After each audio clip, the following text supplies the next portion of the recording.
India New Zealand વચ્ચેની બીજી ODI match ન્યુઝીલેન્ડે 7 વિકેટથી જીતી લીધી। કેએલ રાહુલનું શતક જોયું એડે। કેએલ રાહુલનું શતક ફેલ જવાનું પણ કારણ છે પ્રસિદ્ધ ક્રિષ્ના। ભાઈએ 87માં 88 રન જોતા હતા ત્યારે ડ્રેવિલ મિચેલનો કેચ છોડી મેલ્યો અને અહીંયાથી આખી મેચ ફરી ગઈ। રવિન્દ્ર જાડેજા એને પણ એક રન આઉટ મિસ કર્યો। પહેલા બેટિંગ કરતા ભારતે કેએલ રાહુલને શતકના મદદથી 284 રન લગાવ્યા હતા બોર્ડ પર અને ન્યુઝીલેન્ડે 3 વિકેટના નુકસાન પર 285 રન બનાવી અને વિજય પ્રાપ્ત કરી લીધો। ડ્રેવિલ મિચેલે જોરદાર શતક બનાવ્યું છે ઇન્ડિયાની સામે। જો પ્રસિદ્ધ ક્રિષ્નાએ કેચ પકડ્યો હોત તો એનું શતક પણ ના હોત અને મેચ 50% થોત।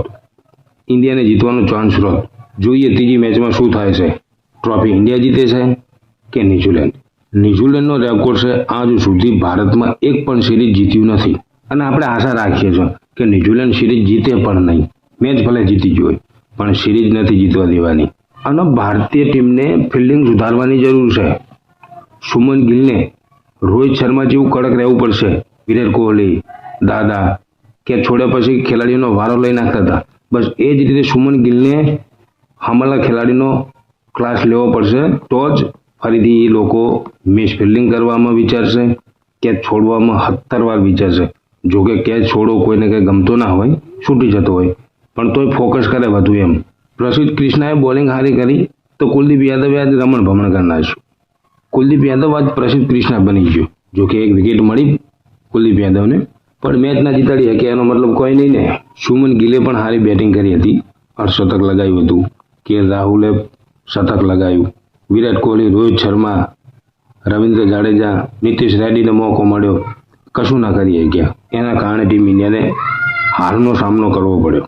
ન્યુઝીલેન્ડે ટોસ જીતી અને પહેલા બેટિંગ કરવાનું આમંત્રણ આપ્યું ભારતને પહેલા બેટિંગ કરવાનું આમંત્રણ આપ્યું અને એવું લાગતું હતું કે ભારત 350 થી 370 80 સુધી પહોંચી શકે એમ છે। રોહિત શર્મા અને સુમન ગિલ સ્ટ્રગલ કરતા હતા ને એ પ્રમાણે લાગી રહ્યું હતું કે 250-300 મોડ પહોંચશે પણ હા ના કરી અને 284 આસપાસ પહોંચી ગયું ભારત। પણ વાત કરીએ બોલિંગની, બોલિંગમાં હર્ષદીપ સિંહ જોરદાર બોલર છે, તે છતાં એ બારે બેસી રહે છે। પ્રસિદ્ધ ક્રિષ્ના અને રાણાજી આ બેમાંથી એકને બહાર કરી અને હર્ષદીપને રમાડવાની જરૂર છે પણ ગોતીભાઈ શું કરવા માંગે છે એ જ ખબર પડતી નથી। હારામાં હારો બોલર બારે બેસી રહે છે અને ના કામના ટીમ ઇન્ડિયામાં રમે છે। ગૌતમ ગંભીર નહીં જાય ને તો પાકિસ્તાન જેવી હાલત કરી મેળશે ટીમ ઇન્ડિયાની। બેટ્સમેનો ગમે એટલા રન બનાવીને આપે પણ જો બોલરો સારી બોલિંગ ના કરે તો શું કરવાનું? કોઈ મતલબ જ નથી ને। તો ગૌતમ ગંભીરને એ ધ્યાન જોયા જોગી છે કે પ્રસિદ્ધ કે હર્ષિત રાણા આ બેમાંથી એકને બહાર કરી અને હર્ષદીપને લાવે। જે 20માં પહેલા નંબરનો બોલર છે એને બહાર બેહારી રાખે છે અને જેને કંઈ ફાવતું જ નથી એ ત્રણેય ફોર્મેટમાં રમે છે। તો મિત્રો તમારું કેવું શું થાય છે કોમેન્ટ કરી અને જણાવો।